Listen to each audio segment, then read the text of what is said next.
Big boss ലൈവിൽ അപ്പോൾ captaincy task ആണ് ഇപ്പോൾ നടന്നിട്ടുണ്ടായിരുന്നത്. പന്തേറായിരുന്നു ടാസ്ക്. ഫാൻ വെച്ചിട്ടുണ്ട്, ഫാനിൽ കുറെ കപ്പുകൾ വെച്ചിട്ടുണ്ട്. അപ്പോൾ അതിലേക്ക് ബോൾ എറിഞ്ഞ് വീഴ്ത്തണം. 10 ബോൾ ആരാണോ ആദ്യം എറിഞ്ഞ് വീഴ്ത്തുന്നത് അയാളാണ് വിജയാവണത്.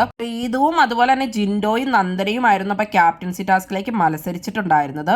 ഇതുവിനെ ഹെൽപ്പ് ചെയ്യാനായിട്ട് ബോളൊക്കെ പറക്കി കൊടുക്കാനായിട്ട് ഗബ്രിയും, ജിൻഡോനെ ഹെൽപ്പ് ചെയ്യാനായിട്ട് സിബിനും, അതുപോലെ തന്നെ നന്ദനെ ഹെൽപ്പ് ചെയ്യാനായിട്ട് സായിയുമായിരുന്നു ഉണ്ടായിരുന്നത്. ആദ്യം തന്നെ 10 ബോളുകൾ കപ്പിൽ വീഴ്ചിട്ട് ക്യാപ്റ്റൻസി ടാസ്കിൽ വിജയിച്ചിരിക്കുന്നത് ശ്രീതുവാണ്. ജിൻഡോയ്ക്കാകെ 3 ബോളൊക്കെയാണ് ഇടാൻ പറ്റിയിട്ടുള്ളൂ. നന്ദനയ്ക്കാണെങ്കിൽ 2 ബോൾ. ശ്രീതു മാത്രമായിരുന്നു പെട്ടെന്ന് തന്നെ ചെയ്യുന്നുണ്ടായിരുന്നത്. ബിഗ് ബോസ് വീട്ടിലെ അടുത്ത ആഴ്ചയുള്ള ക്യാപ്റ്റൻ ശ്രീതു ആയിരിക്കുകയാണ്. സിബിൻ പറയുന്ന പോലെ പവർ ടീം ഒക്കെ പറയുന്നത് കേട്ടായിരുന്നു കഴിഞ്ഞ ക്യാപ്റ്റനായ ജിൻഡോ അവിടെ നിന്നിട്ടുണ്ടായിരുന്നത്. ശ്രീതു അപ്പൊ അങ്ങനെ നിൽക്കുമോ എന്നറിയില്ല. ശ്രീതു രണ്ടിടത്തും കുറിച്ച് കൂട്ടായിട്ടുള്ള ആളാണ്. അതുകൊണ്ട് ഏത് രീതിയിലായിരിക്കും നിൽക്കുന്നതെന്ന് നമുക്കറിയില്ല. സിബിന്റെ സോപ്പിടലിലൊക്കെ ശ്രീതു വീണ് കഴിഞ്ഞാൽ കുളമാകാൻ സാധ്യതയുണ്ട്. എന്തായാലും എങ്ങനെയാവുമെന്ന് നോക്കാം. കൂടുതൽ ബിഗ് ബോസ് വീഡിയോകൾക്കും ബിഗ് ബോസിന്റെ ലേറ്റസ്റ്റ് ലൈവ് അപ്ഡേറ്റ്സിനുമായിട്ട് ഈ ചാനൽ സബ്സ്ക്രൈബ് ചെയ്യണേ, സപ്പോർട്ട് ചെയ്യണേ. അടുത്തൊരു വീഡിയോയുമായി ഉടനെ കാണാം.